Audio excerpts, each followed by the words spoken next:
Welcome, everybody, to the Theosophical Society in Detroit.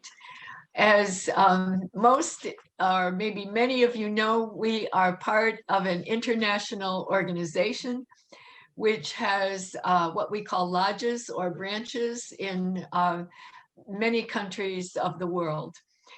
And the purpose of the society is to support and encourage spiritual self-transformation. The society has three stated objects. The first is to form a nucleus of the universal brotherhood of humanity without regard to race, creed, sex, caste, or color. The second is to encourage the comparative study of religion, philosophy, science, and the arts. And the third is to investigate the unexplained laws of nature and the powers that are latent within each one of us. Every Friday night, most Friday nights, I should say, we have a Zoom presentation. And tonight, our speaker is somebody who looks like he's known to most of us. And I don't want to say Yusif has been around a long time, but Yusif has been around a long time in the metropolitan Detroit area. He's a longtime friend of the Theosophical Society in Detroit. And I have a little bit of biographical information, and some of which I wasn't familiar with, even though I've known Yusif for many years. So Yusif was born in Haifa, Palestine.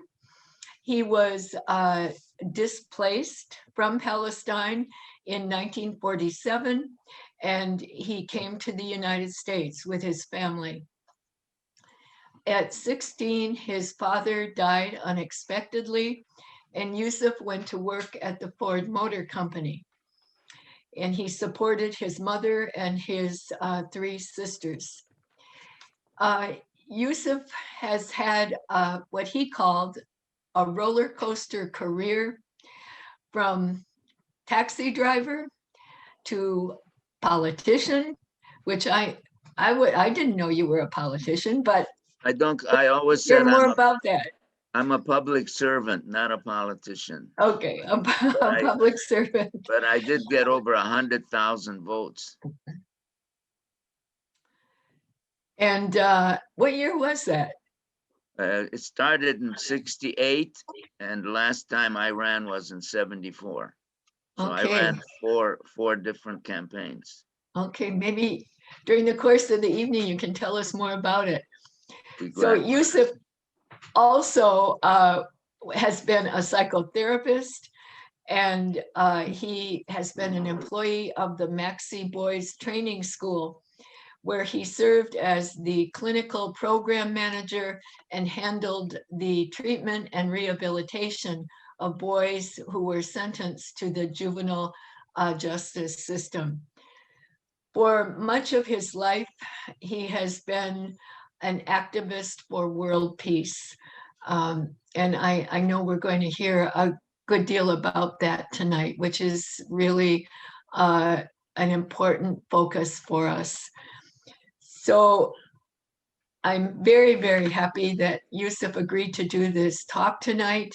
And he has his friend John here, who is going to help with some screen sharing of points that, what should we call them? It's not a PowerPoint, but it's slideshow.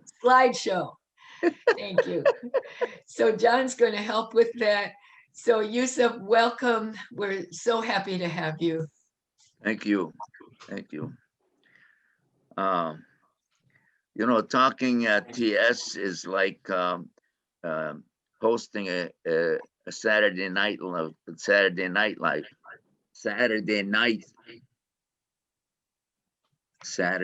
show. You know, not Saturday Night Live. Is that what you were thinking? Okay, you got it. You know, hosts come running on stage and saying, "It's my third time hosting SNL," and that's really important.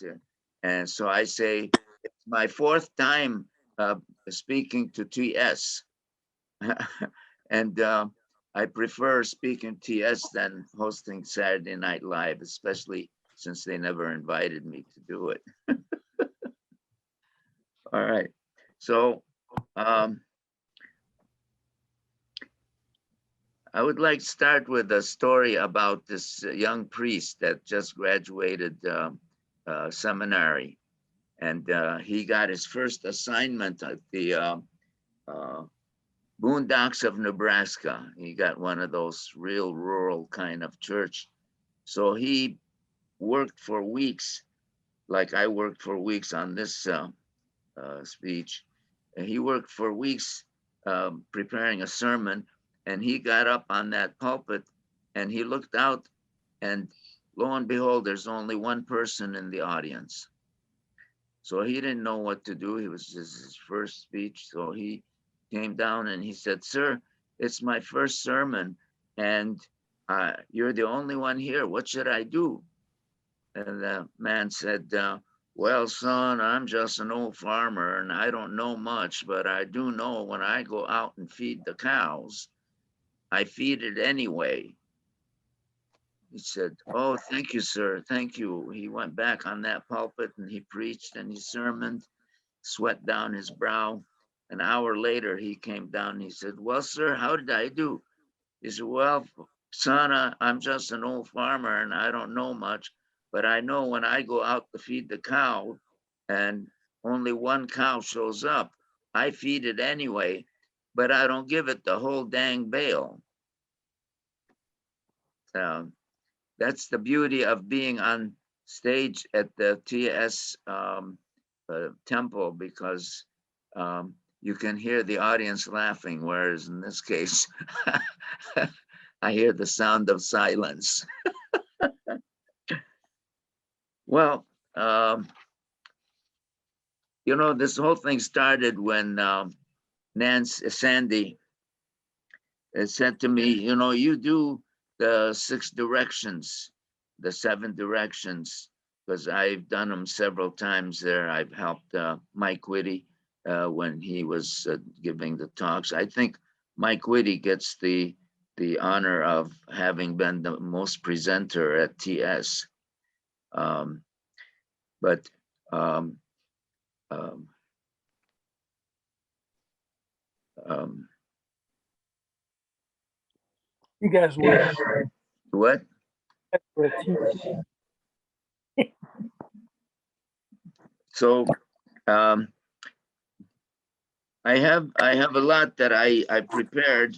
I leaned a lot on the History Channel for some of the information, but just to answer Sandy's question about what got me to do Native American stuff when I was born Orthodox. As Mary Jo said, that I was born in Haifa. I was baptized on Mount Carmel, and I used to cross the Jordan River on horseback as a child. And I grew up in the Orthodox Antiochian tradition. And my mother made sure that I was an altar boy and went to school every Sunday, went to church every Sunday. And in fact, the school was in the church area. And when I came to America, I was busy trying to learn English. I was 12 years old when I landed at Ellis Island. And I sold the newspapers. I had 3 newspaper routes, Detroit News, and then a couple of years later, I rode a bicycle, delivered telegrams for Western Union, and I never missed going to church. And my mother was a converted Catholic, but my father was born into the Orthodox tradition, and she became very, very strong Orthodox person. And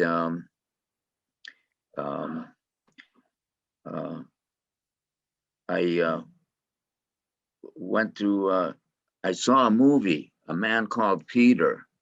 It was a Catholic priest that had a church in the middle of the inner city, and he started um, a food bank, and he started a place for children to have sports and to play and so on and so on. And I was just so smitten by this man called Peter, who was a priest. So I went to my priest in the Orthodox Church, and I said, I want to be a priest like this man, Peter. And he said, okay, well, finish high school and come back and talk to me. Now, I think you all know the split between the Orthodox and the Catholic Church. The Orthodox, some 100, 200 years after Jesus, the actual formation of a church began. And then they began to have bishops in each area, like in Istanbul and Constantinople. I mean, that's the same. In Greece and in the Middle East and the Arab countries. And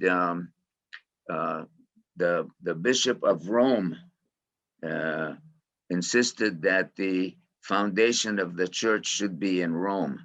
So that was the Catholic Church. Catholic means universal. And the other 5 bishops said, no, we're all independent. We should just be on our own. So they formed the Orthodox Church, which is, Orthodox means true to faith. So the Orthodox still today continue in the tradition from back then. And that's why we have the split between the Orthodox and the Catholic. And then, of course, the church has got separated many times after that. The split, I mean. So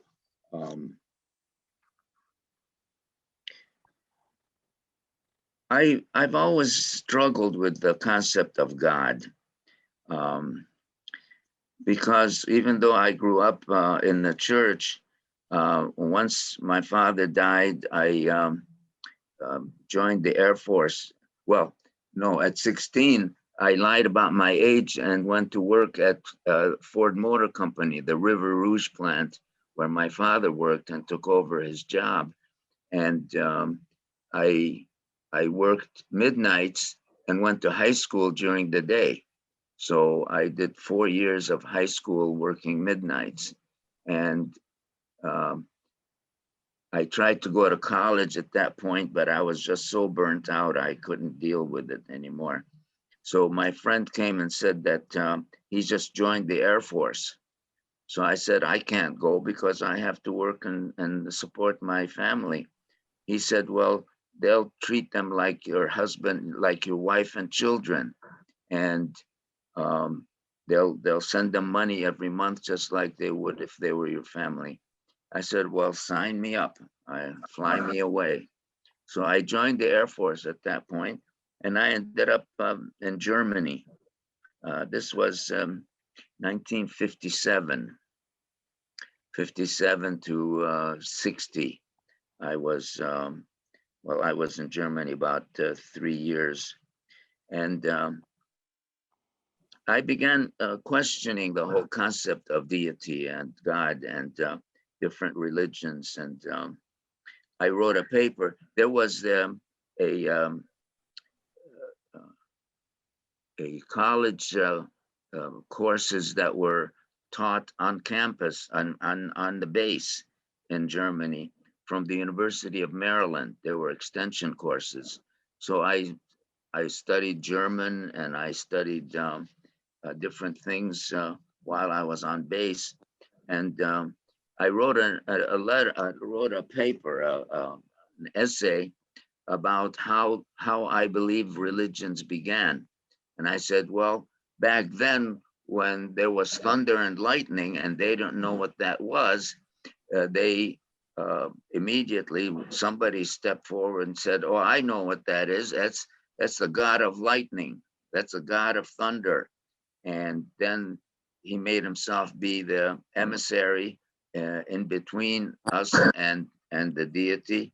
And that's when the religions began, is that we didn't know what the different aspects of life were. So um, they developed these religions about it. And I still have a struggle with the whole concept of God and deity, and what people do, how they invoke the deity and how they use it and that kind of thing. So I spent time being an atheist. Then I said, no, I can't be an atheist, because being an atheist means I know for sure there is no God, whereas people who know for sure there is a God. So how different am I? So at that point, I went to agnostic. And then from there, I went to spiritual. And I'm just really, in a sense, still, even at my age of 85, I'm still seeking answers. And the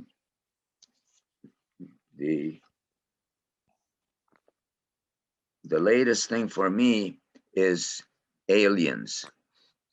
I was introduced to the idea that there were aliens that came to Earth, and I worked with my friend John, and we did a whole thing about, was God really responsible for sending us these messengers and these prophets, or were there other forces involved? So I'm going to take you on a tour of the different aspects that aliens could have been involved in the formation of these different religions, and then we can have a discussion. So I'll put up the world religion poster to, I think most of you know this, because it was hanging on by the door at the lodge, where a big one was hanging at the lodge. I don't know if it's still there or not. And most of you know that these are the world religions. There are 12 figurines. One of them is blank, in case you don't fit in the other 11. And the other 11 are, and in 18 languages, says there will be peace on earth when there's peace amongst the world religions. And in Arabic, it says, عندما يكون سلام بين الأديان سيعيم سلام في الأرض, which translates from the English. So we'll touch on some of these religions as we go along on this tour of the ancient aliens. John, put in the second feature of this. Yeah, there we go. These are all the languages, and these are all the religions. So the reason I put them on, because if in the future you want to make a copy, you can, as Randy puts it on the what is that? The YouTube, you'll be able to make copies for yourself of this poster.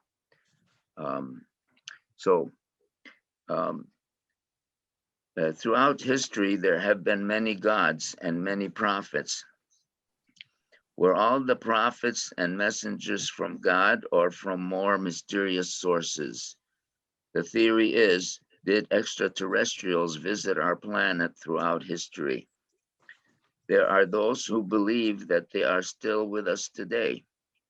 As God is present but unseen, it's possible that there are aliens who are present but unseen. Is there parallel universes where bridges connect us to information from other worlds? Did ancient aliens really shape our history by connecting with human beings? And Mount Sinai, um, Moses had two encounters. The first was the burning bush, and the second was the Ten Commandments. There's a little story about the Ten Commandments. There were actually 15 commandments in 3 different plates. And Moses came down from the mountain and said to the people, I have 15 commandments for you from God. And then one fell and it cracked, it broke to pieces. So he said, I have 10 commandments for you from God. So we ended up with these 10 commandments. Was Moses an ordinary human being sent by God? Was he communicating with other worlds, forces? There were numerous prophets of the Hebrew and Christian religions. Elijah, Isaiah, Noah, Abraham, Enoch, and Jesus. The question raised, were these prophets relating directly with God, or were there aliens directing their path? The burning bush could have been a technological mechanical device or a spacecraft. The question is, did God give us the 10 commandments, or did advanced aliens give them to us to temper our animal nature and make us more into divine beings with morals and good nature? Elijah predicted the drought, and then could it be that he was taken in a spaceship rather than in a chariot of fire? There is a reason to believe that extraterrestrial beings who came to help us elevate our consciousness and bring peace and civility to humanity. In 1830 in Manchester, New York, a 24-year-old Joseph Smith published the Book of Mormon. There are an estimated 14 million followers of the Church of Jesus Christ of Latter-day Saint. He had a vision that led him to a cave where he found several golden plates with messages from the star system Pleiades. Was the source, somebody should turn off their microphone. I think there's a lot of feedback. Was the source of the Book of Mormon extraterrestrial? In the 4th century BC, in Nepal began the Jadakta tales of poems and prose documenting the supernatural birth and life of the Supreme Buddha. Buddha's mother, Queen Maya, had a dream that a white elephant entered her womb and the Buddha was born. This just leads me to believe that throughout history, Greek mythology, all kinds of mythology, talks about virgin births and describes different gods and beings and prophets. So there are many reasons to believe that if Jesus was born on virgin birth, then Buddha was also. It is told that the Buddha received telepathic messages from otherworldly beings as he met with devas. Devas could fly and were much bigger and taller than human beings. They had flying crafts. Buddha was able to cross into other dimensions. Ancient alien theorists believe that extraterrestrial beings have been influencing humans for thousands of years, pointing to a master plan to elevate humankind as a higher level of consciousness and morality. 2000, the year 2000 or 2000 years ago, In an ancient city of Persepolis in Iran, a major city was built by an ancient Concord Darius. The city was protected by Ahura Mazda, an ancient god central to the Persian religion Zoroastrianism. The prophet Zarathustra,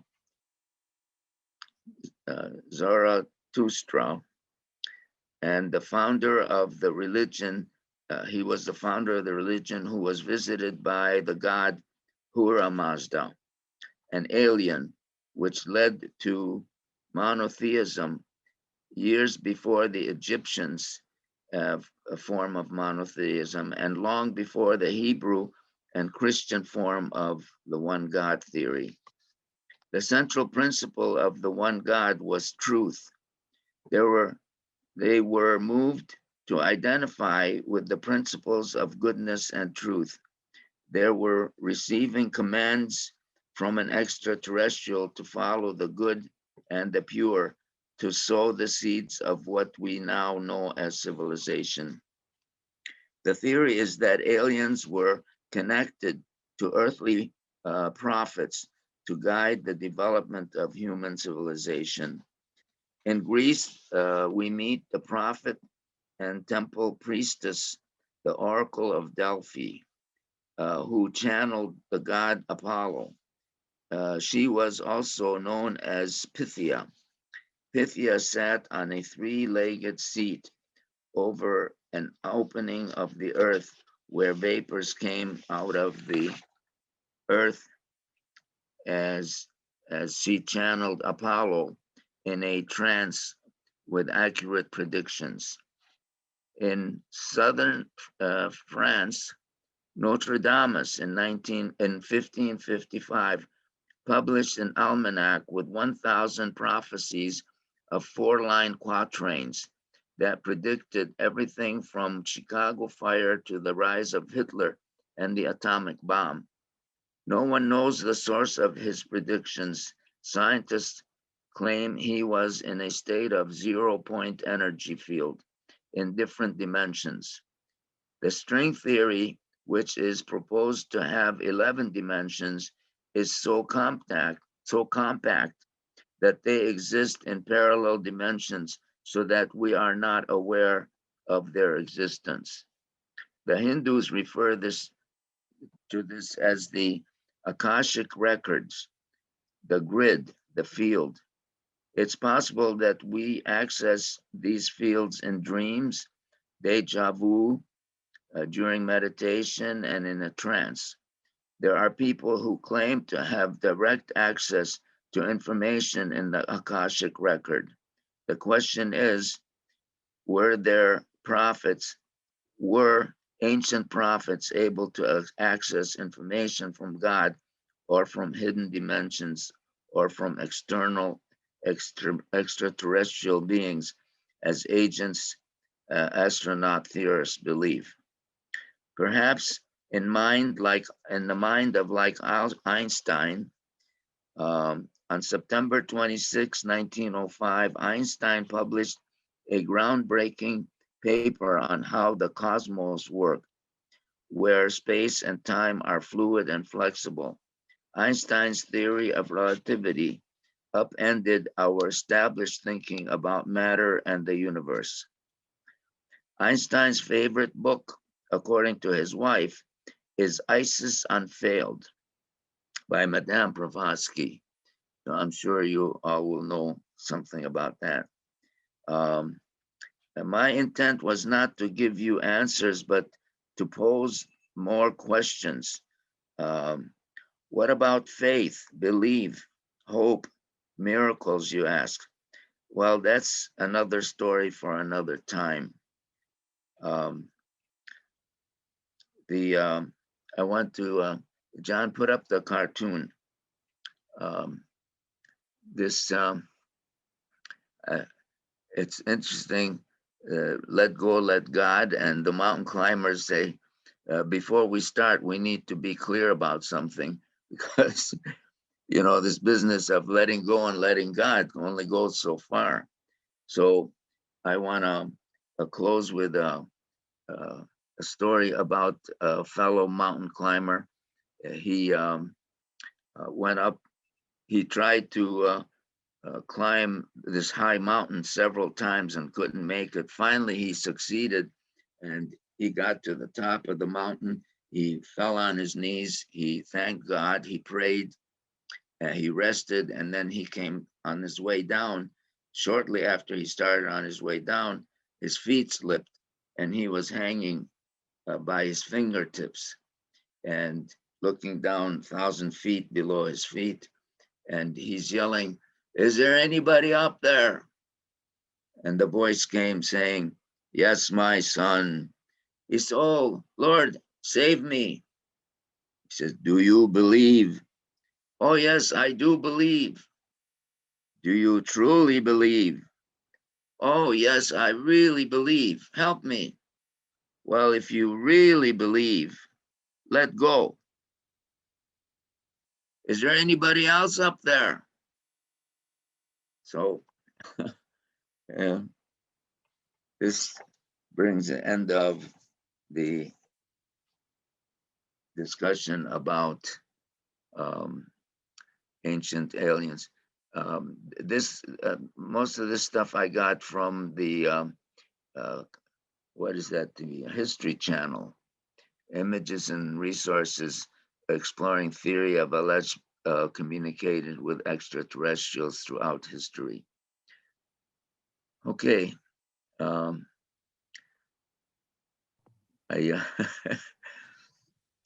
I'm telling you that it's not an easy thing, believing and not believing. So I'm willing to discuss it. The Mary Jo mentioned about my work in world peace. I've always, and also Sandy's a question, why am I more into the Native American thing? Um, I'm always concerned that the deity, I gave a presentation at TS some time ago where I mentioned that as humans, we are two creatures. We are animal and we are divine. In the animal form, we misunderstand our sexuality, and that's why we have come to be mean and kill one another. In the divine, we have externalized the divine. So when you say, "Where is God?" people point up. And the reality is that if God is somewhere else, then we need emissaries between us and God to speak on our behalf. So I think that God is within, but I can't explain what God is, and I don't think anybody else can either. So I'm more from the pagan tradition, um, thinking about Mother Earth. We come from the earth and we go back to the earth, and we adhere to the waves of the ocean and the winds. And we, when we're born from cells from the mother.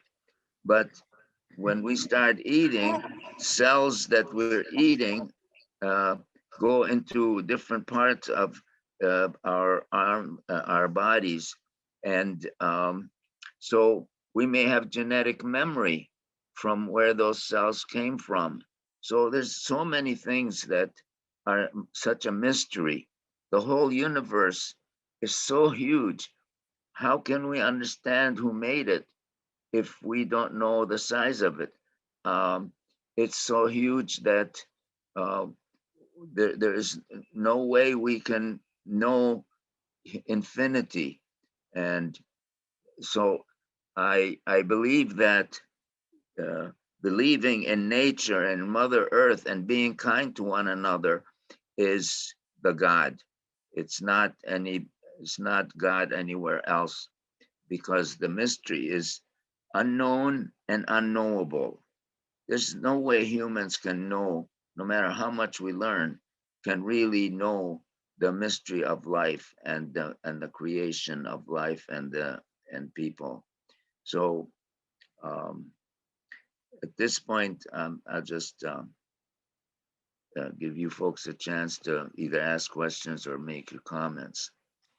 Yusuf, when you were talking about extraterrestrials or aliens, it reminded me of something that is in the Secret Doctrine, the great work you mentioned by Madame Blavatsky, which Einstein is supposed to have had by his on his nightstand when he Right. died.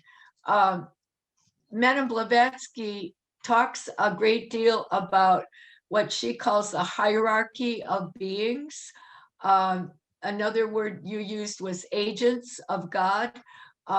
And so this hierarchy of beings or agents of God are enlightened beings, more evolved than humanity. And they they help us, to be blunt about it. They help us in times of catastrophe, trauma, difficulty, in ways that we're often not aware of. And I think the difference in this kind of thinking of there being a hierarchy of beings, of which angels are part of that hierarchy, the difference in this kind of view is from the view that there is one creator being who does everything, who controls us, who tells us what to do or not to do, who rewards us, who punishes us, which is the view of many traditional religions.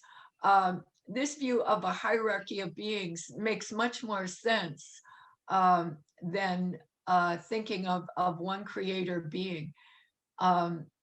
So in that sense, there is no one creator being.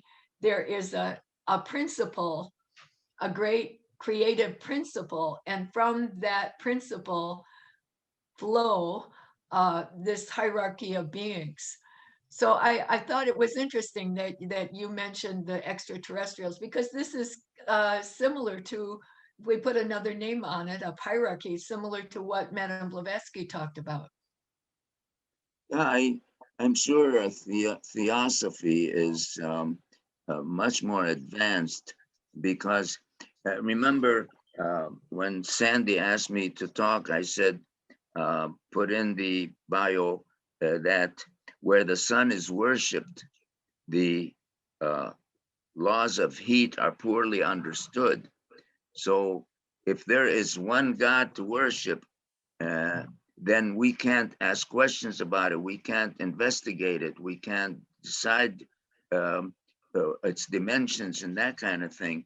And look how people, fanatical people, if you say something about God, whether it be in Islam or Christianity or Judaism, they get totally outraged when in fact they don't know any more than we do. So the idea that it should be, it's not a one God, but then what is it?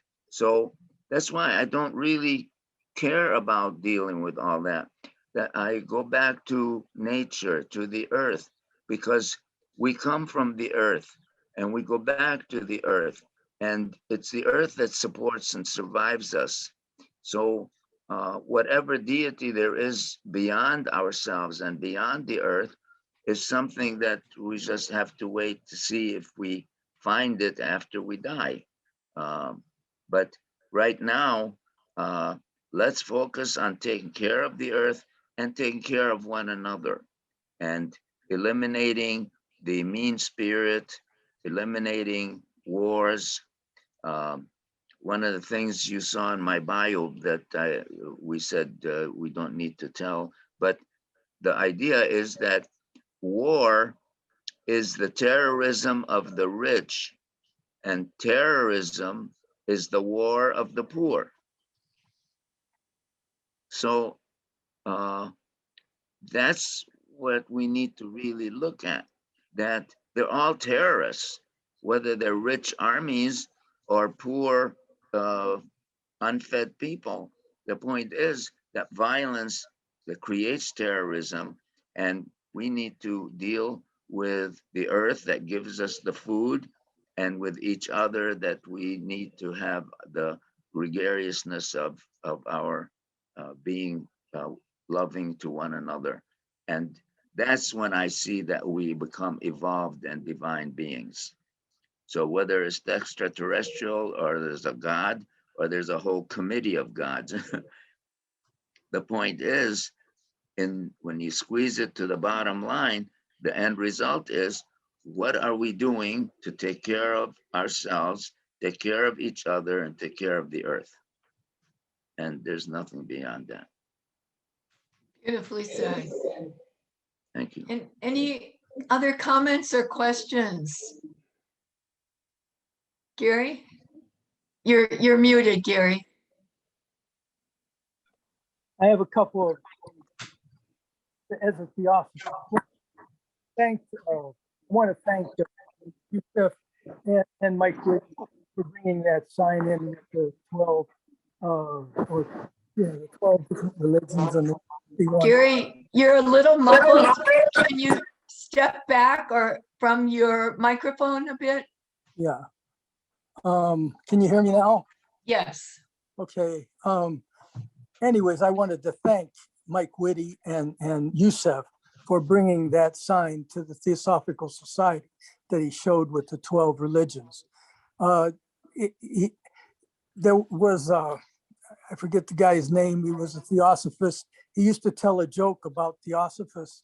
He said that there was a Jewish guy going in front of the gate, and he asked, to pass by. He said, "Go ahead, you can go to heaven."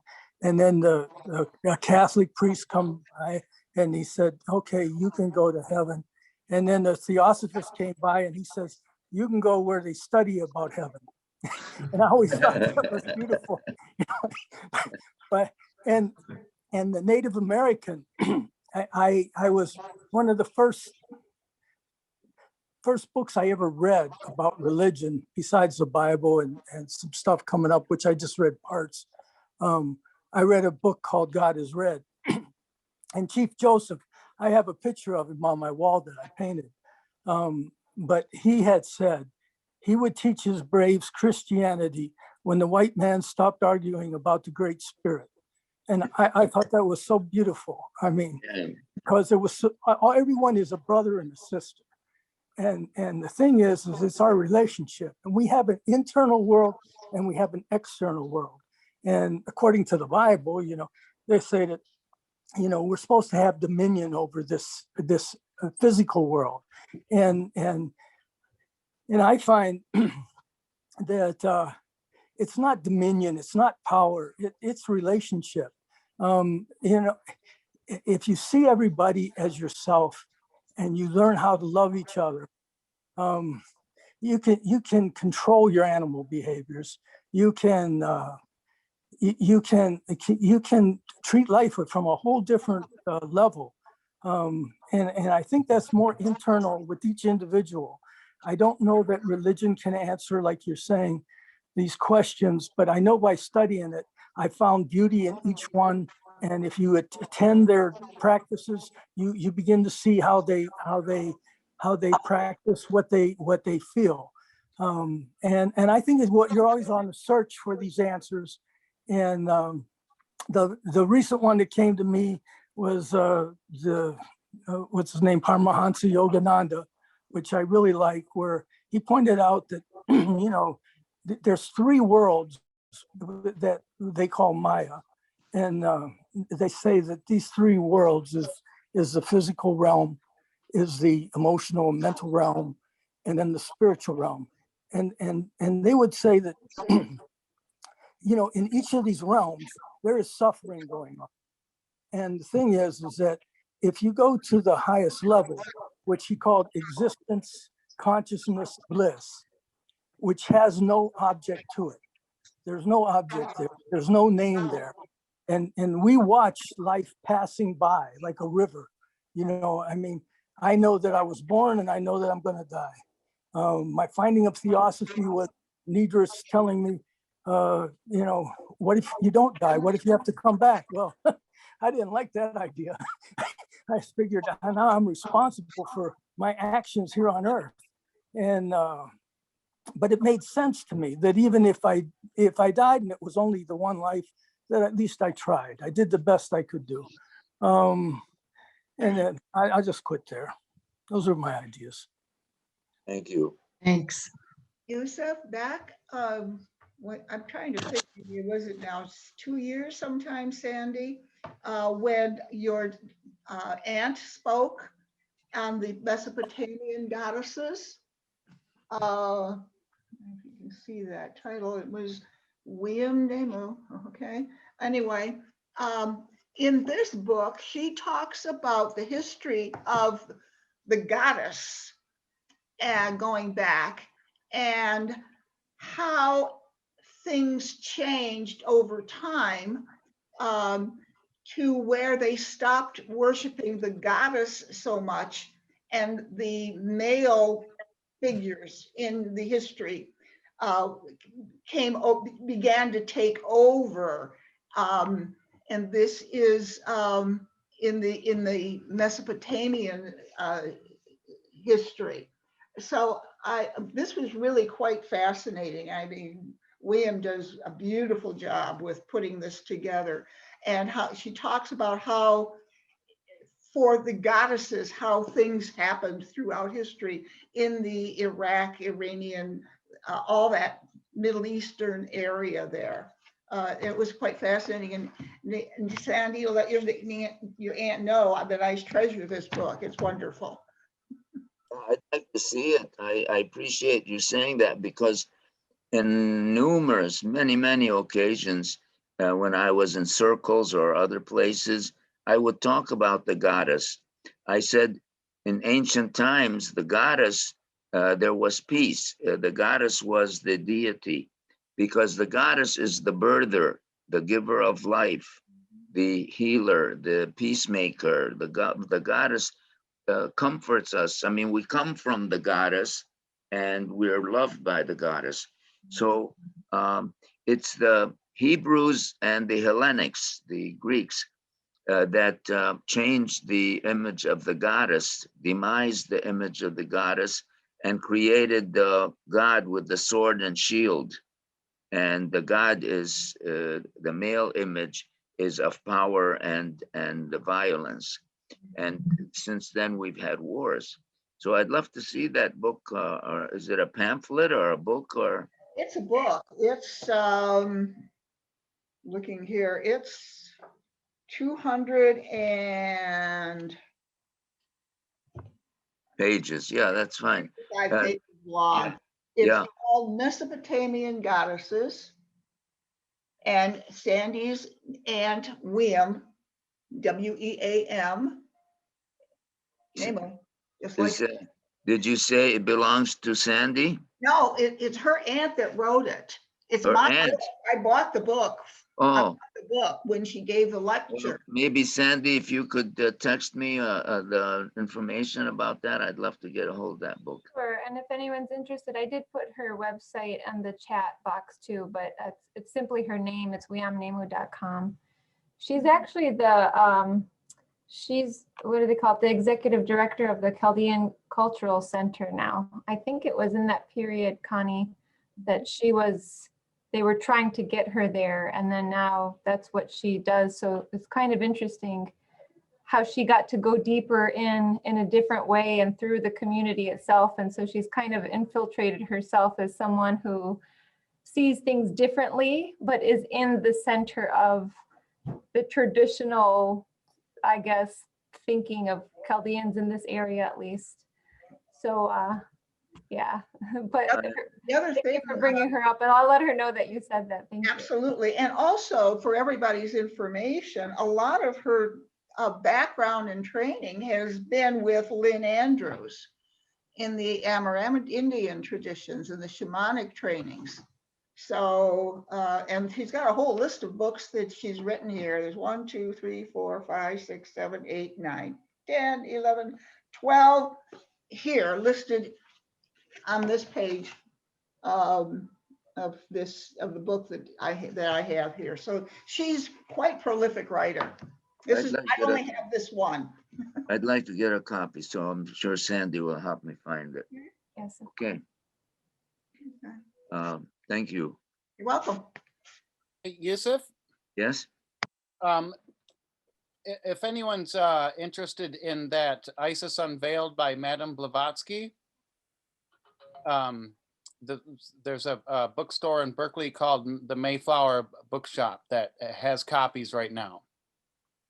The Theosophy Temple, not temple, but lodge on Woodward in Berkeley has a full library. And I'm sure you have it, Mary Jode, right? We have it for sale as Yeah. The Okay. Secret Doctrine and Isis Unveiled. And we also may have some of William's books left. I know she spoke for us at the lodge and she brought books with her.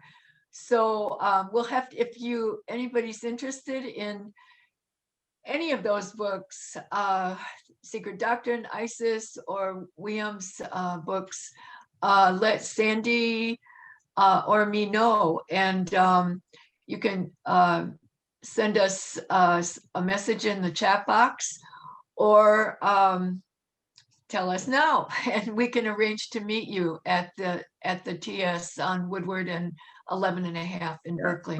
Count me in for that. I don't want to say anything negative about the Mayflower. No, Mayflower I'm is great too. No, I am interested, Sandy. Glad you brought that up. Mary, I am interested in the Isis Unveiled for sure. So I'll Okay. buy that from you guys. Okay, great. I would like to have it along with the other two. All right.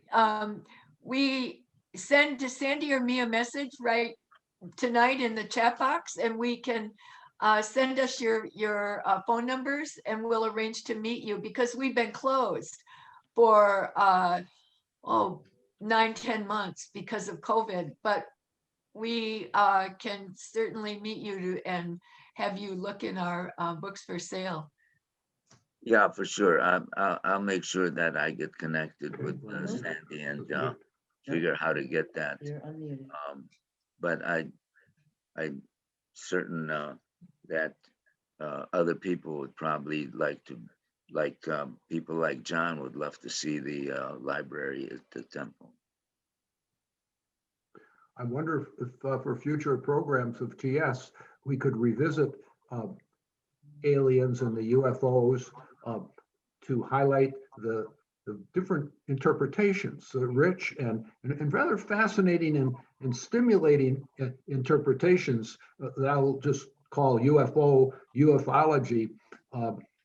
And it might just help us open up and relax and even be playful with things that are Unknowable. well, not only unknowable, but I use the term out of the box a little bit. It takes us beyond the great religions that Yusuf outlined for us and offers a whole different cosmology of looking at the unknown and the mystery of life, and approaching it with reverence, respect, and maybe good humor, and a willingness to my Lord, if I was going to have tea with Madame Blavatsky, I'd like to have some fun with Madame Blavatsky, and Krishnamurti and many other interesting fellows, including Yusuf. I'd like to have tea sometime with Yusuf. The material that's in Isis and the Secret Doctrine about that relates to this idea of extraterrestrials is even more fantastic than the idea of extraterrestrials. Her description of the various beings in the hierarchy of beings who bring help and help humanity evolve is even more fantastic than anything you could think of about extraterrestrials. So, Mike, I think that's a great idea. That would be fun and enlightening. Stretches our mind. To look at. Yes, it would stretch our minds. Yeah. I gave a talk at TS a couple of years ago on so-called crop circles, which I call pteroglyphs. And during that talk, I proved that extraterrestrials are forming them. Incidentally, they want to be called extraterrestrials and not aliens. It's socially incorrect to refer to them as aliens nowadays.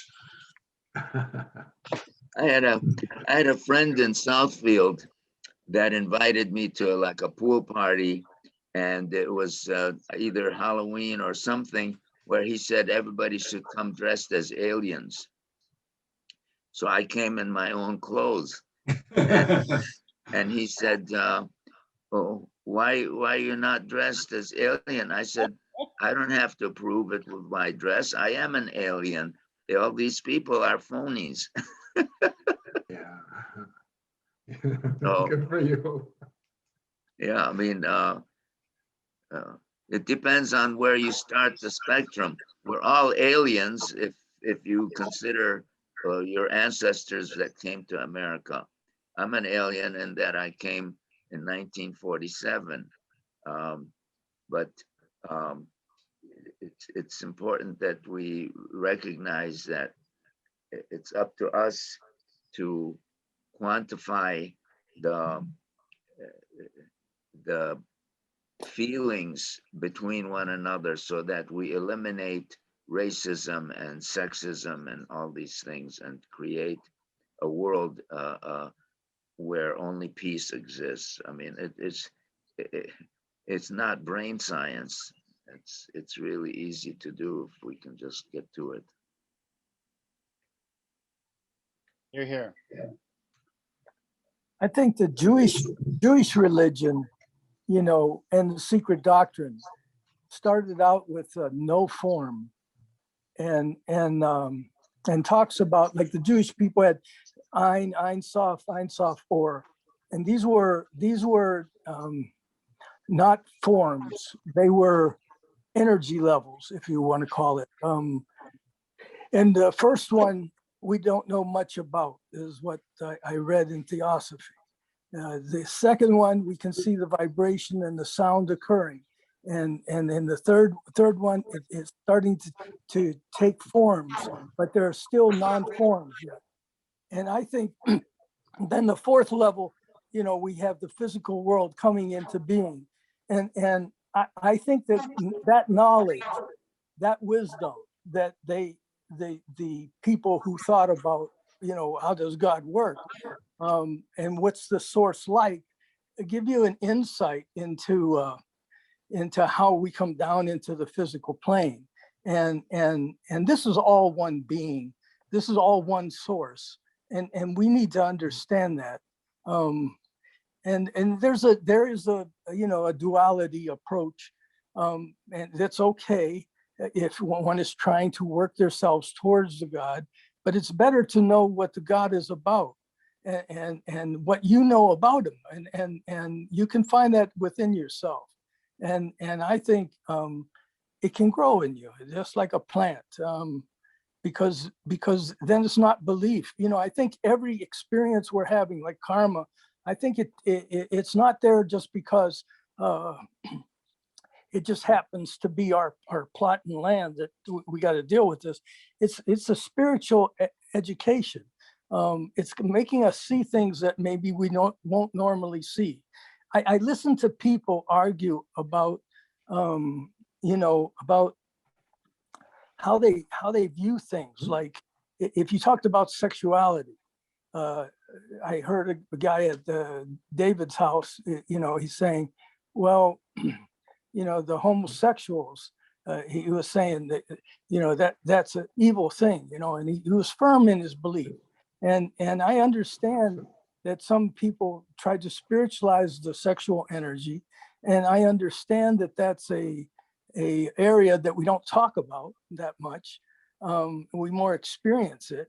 And the thing is this animal nature that we have, and we need to understand how to deal with that, or how to raise that consciousness within ourselves, because basically you don't want to take advantage of anybody. You don't want to be an animal. You want to be a human being, and you want to love.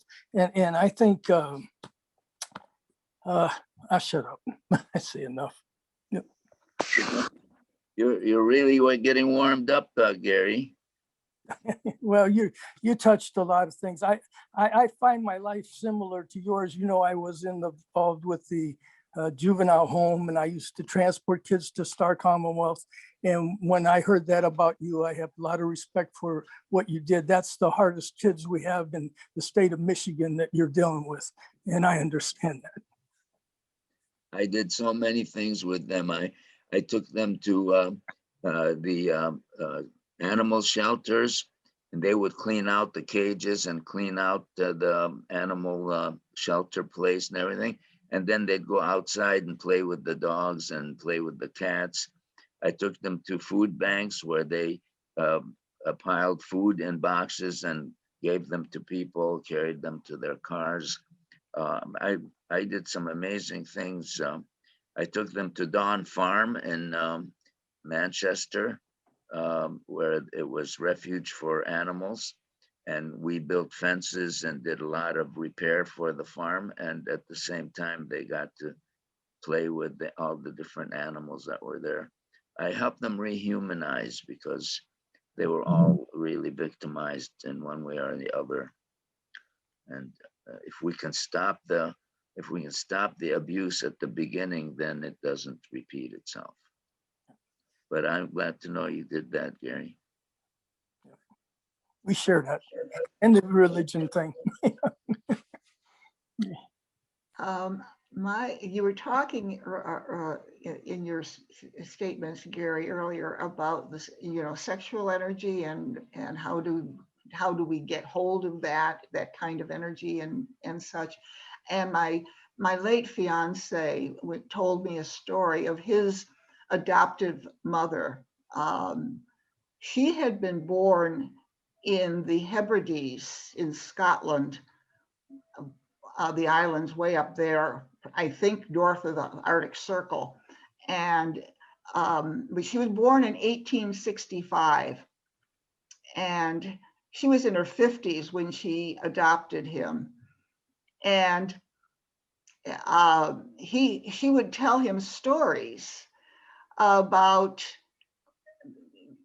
it, when the history there was that they would, in the springtime, in order to help the harvest be more productive, they would go and have a sex in the fields in attempt to do that. And there are still, I can't remember, there's still some celebrations that I don't remember what they were called, where they celebrated this for a long time, and there was a lot of stuff going on in the Celtic traditions there throughout Scotland and Ireland and England, and probably through the whole Celtic area in France and Germany, where they would celebrate the goddess, effectively Mother Earth,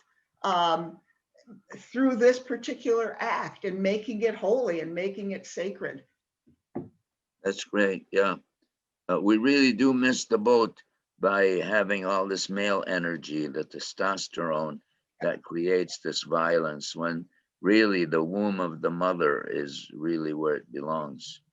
And I don't do chat box because I'm not very technically savvy, but I see here someone wrote, if I may share one video, and I don't know if they want to share it now or for people to copy it and look at it later. Who sent? Thank you, Yusif. That was me, and I'm sharing that because I just saw it a couple days ago, and as I'm sure many of you are fascinated by the synchronicity that pops up in our lives at beautiful moments.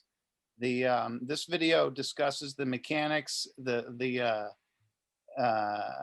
material mechanics of synchronicity and how synchronicity works in all systems, and it goes through some of the systems in this video. And if you're the kind of person who can glean some metaphorical relevance when you watch this video, you'll know why I suggested it. How long is it? It's short. It's like, I think maybe 15 minutes. I can check. It's still up. It is. Well, for sake of preventing like us displaying other people's content without asking them and stuff, it's best if people go explore that on their own. Yeah. The second law of thermodynamics tells us that every... Okay, it's, thank you. So if I can just change the subject for a second, I'm still wondering about this hierarchy of the beings. Like, who makes the hierarchy? To me, though, even the word hierarchy means that there's a value judgment that something's better than another. Okay, Sandy's shaking her hand. So you tell me, what does the hierarchy refer to? I'll let Mary Jo explain more, but I studied gender studies and women's studies, and hierarchy in any context does not have a value to it, except that we put it onto it ourselves. And that is done through our subjective experience. But a hierarchy itself simply means there is an order. There is a necessary hierarchy in the world, in the universe. If there wasn't, everything would collapse. But then from that, I'd like to pass it on to Mary Jo, because she's got more on that. Gary, good question, Gil. Gary made a comment a few minutes ago about I don't know if you used the word hierarchy, Gary, I think you did, being one and unified, a unity. And ordinarily when we think of hierarchy, which I think is where you're going, Gil, with this partly, that these are separate beings and not related to each other, and how do they relate to a whole? In the Secret Doctrine, Blavatsky says that these beings emanate. They aren't created, they emanate from the one, so that they're not separate from the whole, from the unity of the creative principle. They flow from it, they emanate from it, one from another. And so they are completely related to each other. They are part of the whole. They are not separate. And this is, I remember Joy Mills saying over and over again in her Secret Doctrine classes that this is a key idea to understand the Secret Doctrine and the nature of the beings that work in our universe to help create the universe and help humanity evolve. It's an idea that's I don't know if it's in I don't know that it's in Christianity. It probably was at one point, but was removed.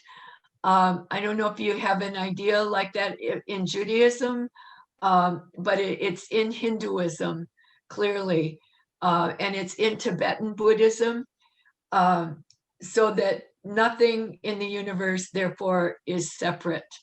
It's all, everything created is part of the whole.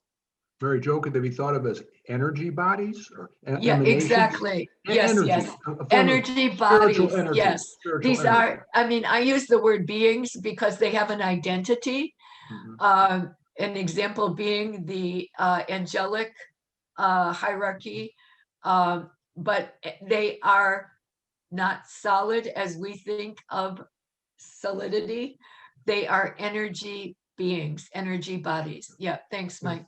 Good I point. was raised a Catholic, and I always liked the idea that Saint Michael the Archangel was protecting me. So the spirit of Saint Michael the Archangel was there to keep me out of trouble. And Yeah. I'm grateful for that idea, or that the notion of some positive energy helping us along to make our best contribution in this incarnation. And the idea of a guardian angel, you know, in Catholicism, there's a teaching of a guardian. We each have our own guardian angel. And you can think of it in the same sense as the Saint Michael or the Archangel Michael watching over you and helping you. You can also think of guardian angel as being our higher self, our spiritual self. So you can think of it both ways, but we're talking about energy bodies. I was reading. Then go ahead, Nick. Sorry, just really quick. I was Mary Jo. I was reading yesterday the Secret Doctrine and one of the early stanzas, and she does say that the archangels are those same beings as viewed in Christianity, and that the whole hierarchy of angels. I mean, that is the same as these beings. Yeah. And the Native American tradition says all things are connected. Whatever befalls the earth befalls the sons and daughters of the earth. So we really have lost track of our interconnection. When I'm in circles, I tell people the air that is in my lungs was a moment ago in your lungs, and the air in your lungs was in my lungs. So, and I would teach them an Arabic expression, ana inta, inta ana. Ana is me, inta is you. I am you, you are I. So the interconnection really is more than spiritual. It's physical. We have connections with each other, and peace is only relative to the peaceful nature of the people involved. If one person in a room decides to become unpeaceful, it's interconnected. It immediately goes to all the people in that room, and it affects everyone. So we have an obligation about what we do with one another as we are interconnected to each other. Yes, we can appreciate our interconnectedness, that we're all on the journey together. That would help us relieve stress, and we'd be much kinder to each other as family, and we'd probably make a deeper heart contribution in our life, and our legacy would be the fitting and proper karma for us. Boy, this interconnection, we could emphasize so much in the balance of our days through the lodge. They have cities for peace. Think about peace in the city, peace inside. As Yusif said, it's all in our hearts. It's inner peace, but it would radiate out, be an eminence for outer peace. Interconnected, yes. But Randy, you were saying something? Yeah. So, when I was growing up, the History Channel was on every day. And I always had such a hard time trying to reconcile this set of information about things in history accumulating over time that seems to shed light on encounters in the past. And I always had such a hard time with it until I found, I guess, a new way of looking at the world through the spiritual lens. And it didn't dawn on me until very recently that there's a different kind of technology involved in the stories that are presented on, Ancient Aliens, the television show, versus the equivalent of Ancient Aliens that are presented in the spiritual texts. And the technology fundamentally isn't material technology. It's a technology of consciousness, where there are beings that are very advanced that seem to have capabilities that we don't understand. And when I pieced that one together, I stopped having such a hard time with the word aliens, because for whatever reason, it was always this weird, science fiction situation instead of other form of consciousness situation. And so I'm just throwing that out there as a maybe another way to look at the same thing. That's right. Yeah, I think the third object, the powers latent in man, it's something that certain people have. Like Saint, the one with the animals, Francis. I mean, and then Mother Teresa. Okay? If you look at any of these saints or these spiritual people, they have the ability to do things that normal people, it's not fair to compare. It's not fair to compare because the way I look at it, there's lessons that we're given even by people who we may not even think highly of, or they may be an opponent of some sort, but they're there for teaching us a lesson. Besides, they're there to raise their own consciousness. And that interconnectedness has got to be felt on both sides for there to be an understanding. If it's not understood, then it's just an enemy force, if you will. And I remember what's his name, the karate guy. Can't think of his name, but he was talking about that there were evil forces trying to go against him. And he died early, and his son died early. And You're talking Bruce Lee. Yeah, amazing, I mean, power that they had, abilities that they had. I saw in that teaching, a guy just using the force from his hand and pushing a person far away from him. I mean, it actually like a hit, but he wasn't touching. It was just a force he created within himself. And so these energies exist, but you have to know how to handle them. You have to know how to use them properly. And from a theosophical point of view, they should open up naturally. And that's how I look at that. And Gary, I think. Oh, go ahead. Go ahead, Gary. I'm done. Mary said something about Bruce Lee. Is that in connection to? Well, he was trying to remember the name, and the name was Bruce Lee. And Bruce wrote quite a bit about philosophy and energy work. I recently read a book by his daughter, Shannon, who's the surviving member of that family. And I guess he left behind an extensive number of writings about his philosophies, that she said he was such a focused man that he would just sit down and write every day, and produced a great deal of material in his short life. But if you want to read the writings of Bruce Lee, they are pretty profound. Interesting. And Randy, you mentioned higher beings who can have powers that we're not aware of. And I think that's also part of the interconnection, because in reading the information about the extraterrestrials, they talked about the string theory and how there are different dimensions that we could draw from or move into. And if we had a higher consciousness, it's possible we could do that. The question is, if we are earthbound and strictly connected to body and not to the higher consciousness, then we're limited.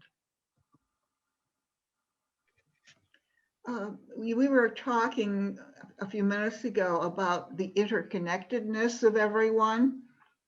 And I came to some understanding of this concept a couple of years ago at one of the lectures at the lodge.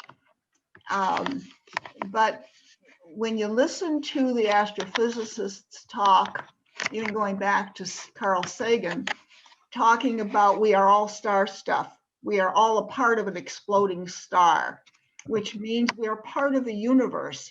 So if the universe is the entire entity, we're just a small little cell in that entity, perhaps a little atom in the cell. But we're a part of this universal universe. And whatever we do impacts through this energy field the entire cosmos, everywhere, all the way out. You don't know how far out these little energy ripples are going to go and what impact they will have. So, you know, that's the kind of, that occurred to me at one of the, I don't remember what lecture it was. It's probably 5 or 6 years ago. Mara was there, and she and I were kind of talking about it afterwards, and I came to some kind of a realization about that.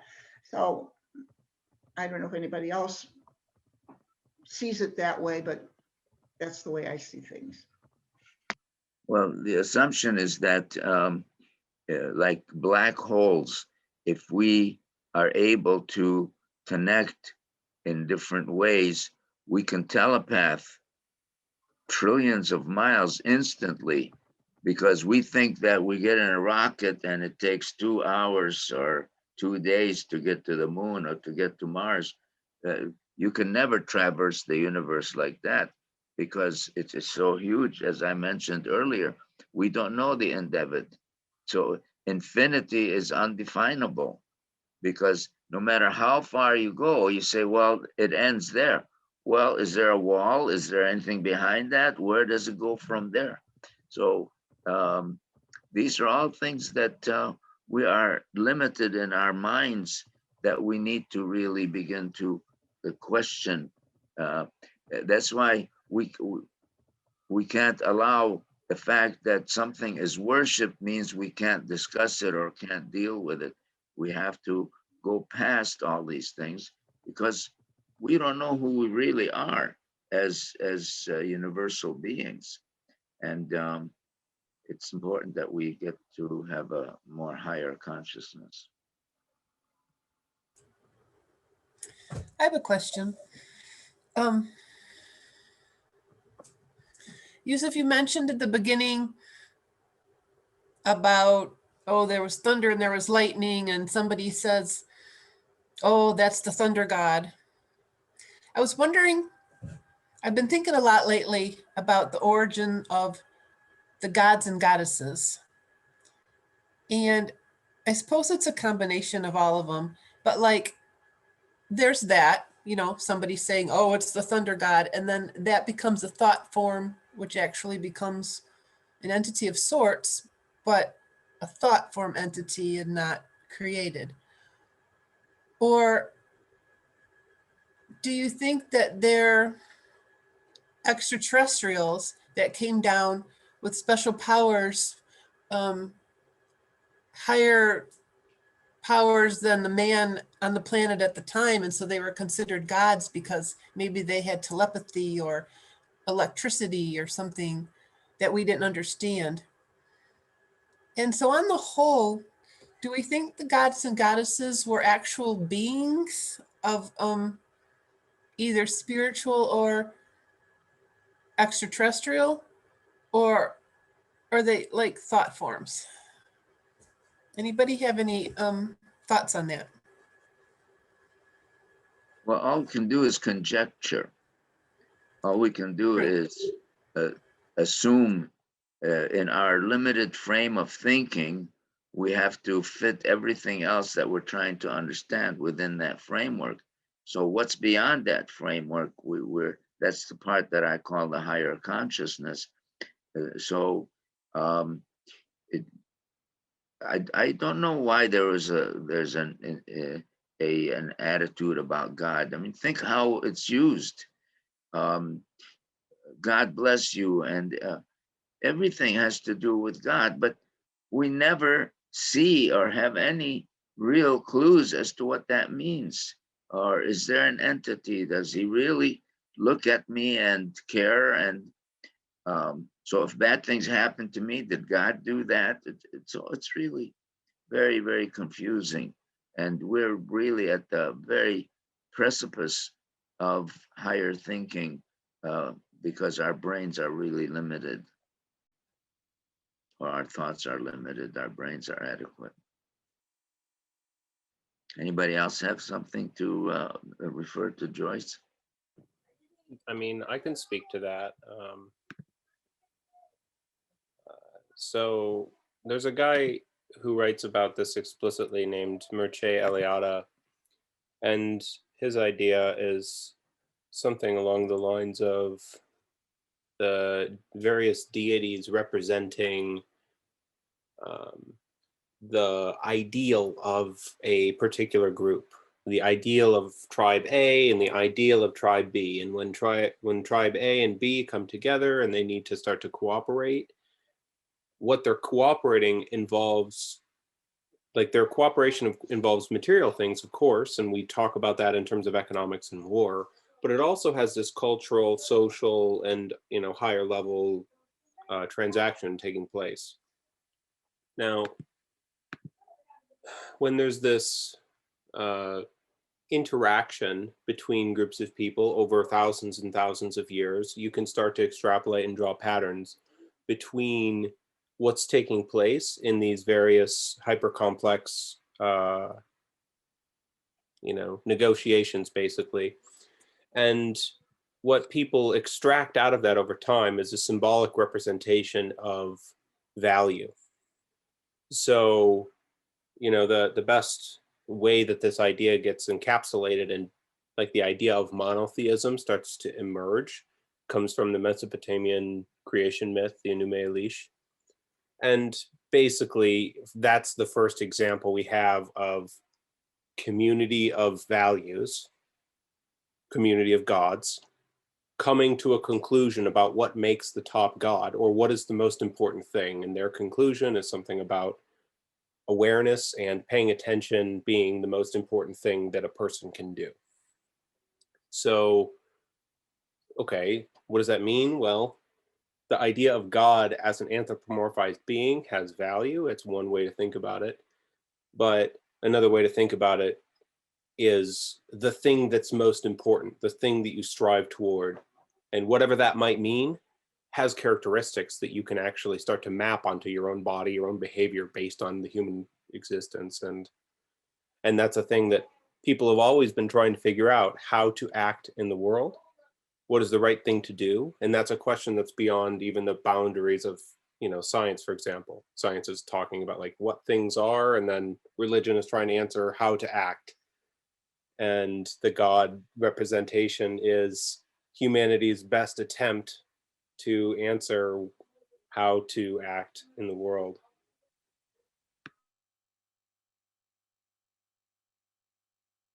Yeah, it's what I was mentioning through my presentation, that the whole idea is to civilize us so that we become more moral and more loving and more caring and more peaceful.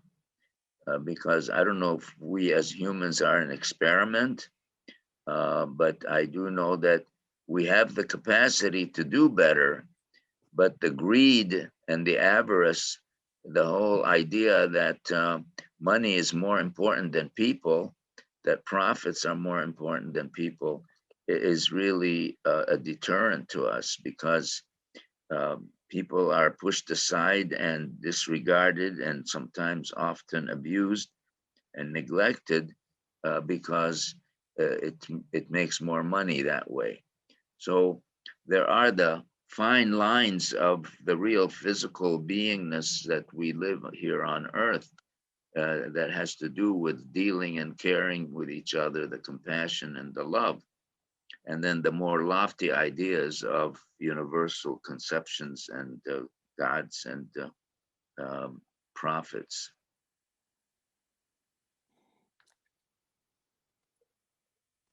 What I see in the problem is we have a duality idea and we have a unity idea. And with the duality idea, everything is separate.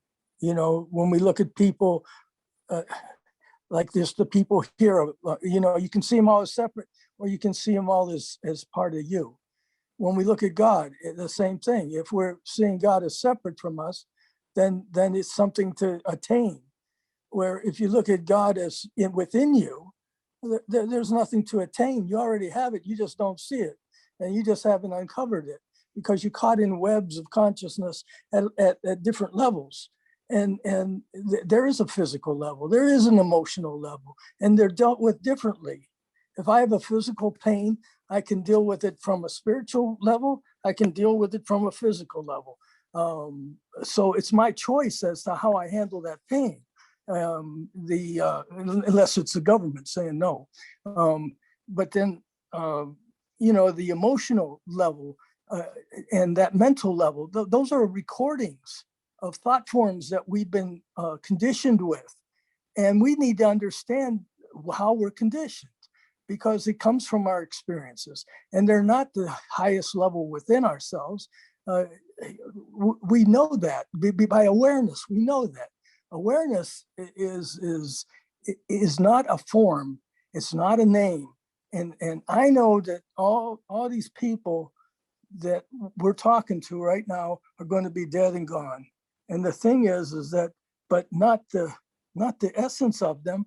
And they can come back into this physical form. They can raise the consciousness. They can have another mother. They can have another birth. And I like to believe those thoughts more so than the thoughts that this is it. I like to think those thoughts more than, how would you say, just a belief. I know people talk about surrendering, and I don't like the term surrendering, because to me, I'm giving up my own consciousness, my own awareness of the divine. So I know that that's something within me. And when we talked about, the Bible and all these older books used to talk about lineages. And if you think about it, we have grandparents, we have parents. They were the ones guiding us to a certain point. And after that, it was our job to handle. And if you don't know how you've been indoctrinated, you won't be able to relate to other people unless you break down those barriers and start looking at what they're saying, what they're feeling, what they're going through, because you may not have experienced anything like what they're experiencing. I heard the other day a lady saying came from Africa or something, and she said she had a can of beans and she could feed people, a whole family, for a week on that can of beans at Costco. And we're not suffering like that. Everybody's not suffering like that, but people are. And I don't know that we can deal with all that stuff. The most we can deal with is ourselves and do the best we can do, at least on this physical plane. On a spiritual plane, you can feel all those emotions, and I can take my mother and put her in my image of God that I see in myself, and I know that that's a reality there. And now, can I build on that? Can I build on my mother's love?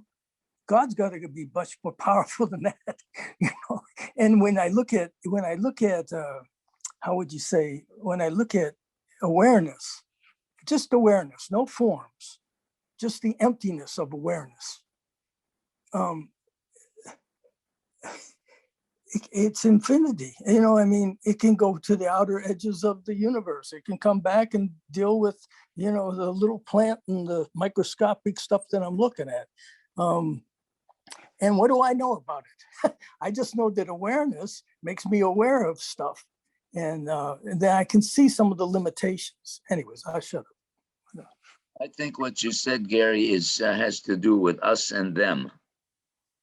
It's either we're all us, or some of us are us and the other people are them. And I think that makes a difference.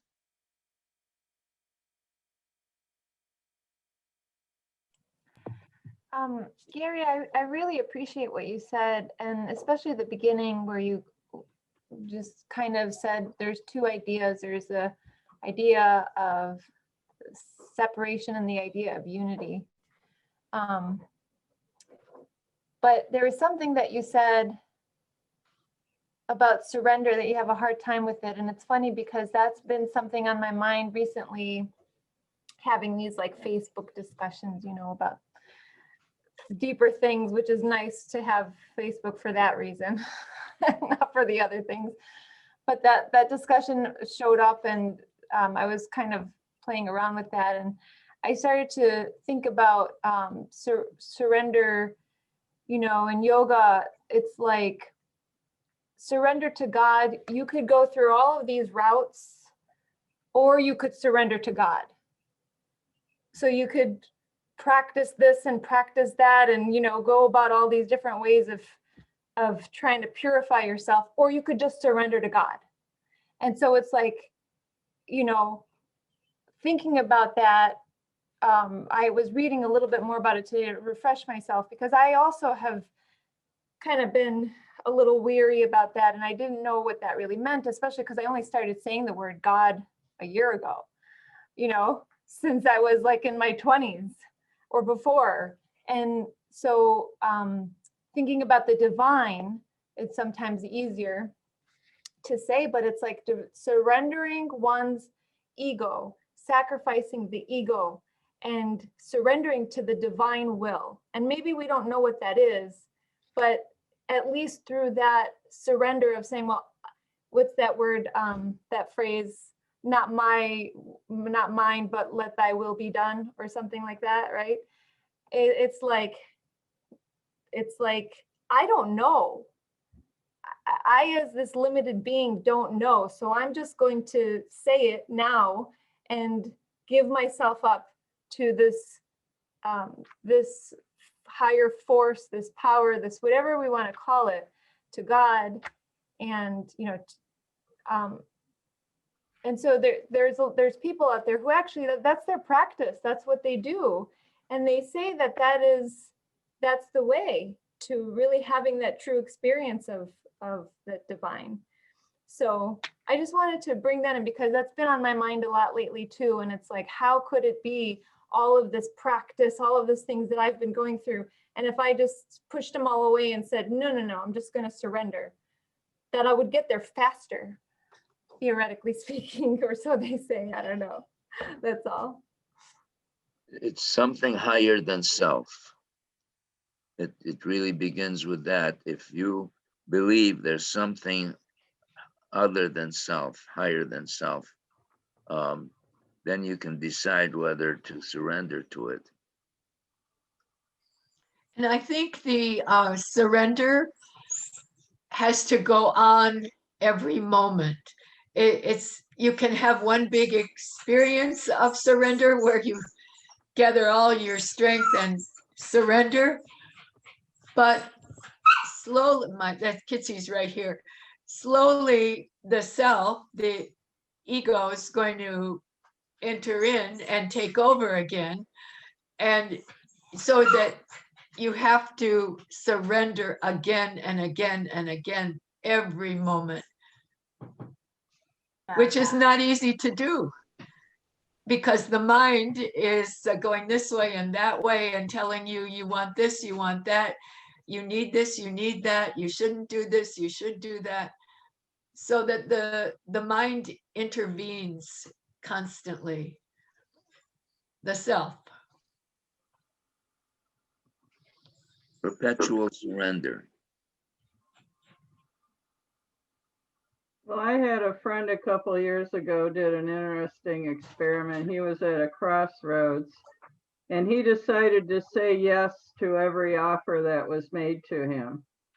And he ended up having quite a few interesting experiences, and it carried him through that transition of his life. And about 30 years ago, I did something like that myself. And I look at that as a pretty concrete way of surrendering, because to me, how do you know which voice is the voice of God or which voice is just a voice? So I remember hearing something that the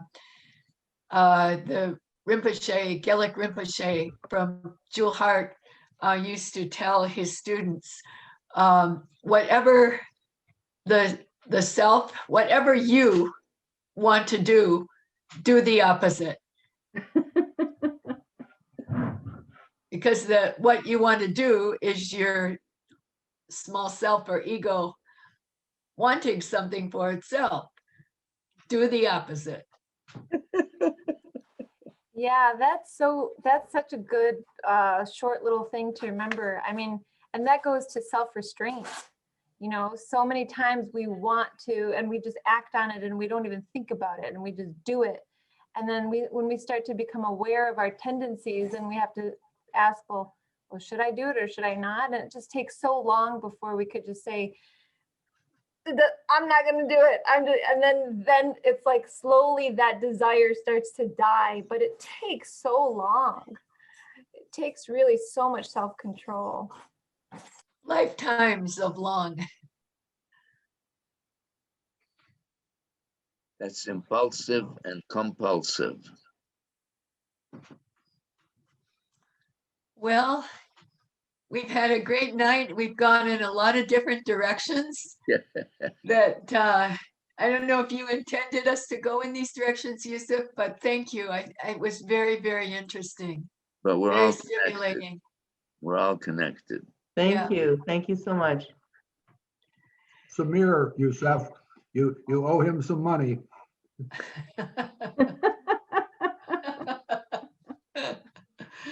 So I don't have my calendar in front of me. I'm not sure what we have next week. Sandy, do you have your calendar? Next week, is it Andre Claywell next week? Oh, Kluel. No, Andre, no. no? He's not next week. We have astrology next week, I think, with Daya. I Okay. didn't pull up my calendar. And then Andre Kluel, you said, is the following week. He's going to talk about what happens when we die. And yeah, I don't have it up right now. I forgot. And then after that, we're having David Winifred talk about archetypes. Oh, so April something Joyce brought up. Yeah, April is a great related to what Joyce brought up. So he goes, you know, that's one of his specialties is talking about archetypes and writing. He's written about the topic, and I think it's going to be really interesting. But I mean, 2 national speakers in 1 month is kind of cool. And then we had Yusuf, and then we're going to have astrology. I mean, it's we have a great month. So yeah, make sure to come back and join us. And we don't know what's happening in May, but we're going to figure it out. Figure it out. I just want to say that Andre Kluel spoke at the lodge about 2 years ago. He's from Florida. He is an excellent speaker, and he has a way of making deep spiritual concepts very understandable. He has a way of explaining it that is, you say, wow, this is the first time I really see what that means. That's how I felt when he gave the talk at the lodge 2 years ago. Very, very good speaker. And it's a wonderful topic too. What happens after we die? So hope to see, that's in 2 weeks. Daya is next week on astrology. So that'll be, she'll make a presentation about, I think, what's happening now, Sandy, in the stars. And then kind of come up with a topic and then goes from there, but we don't have the topic yet. Okay. So good to see everyone. If just a reminder, if you want to buy any books from the lodge, that contact Sandy or me, and we will gladly open the building up, and you can shop till you drop. I put my email in the chat box just in case. Okay, good. All right. So thank you again, Yusuf. Thank you, Yusuf. Thank you. Thanks to so everybody. much, Yusuf. Nice to Thank meet you. you all. Thank you, everybody. See you all soon. Okay, take care. Good night. Bye-bye. I appreciate it. Bye. Bye. Oh, John. Aw, what a cutie.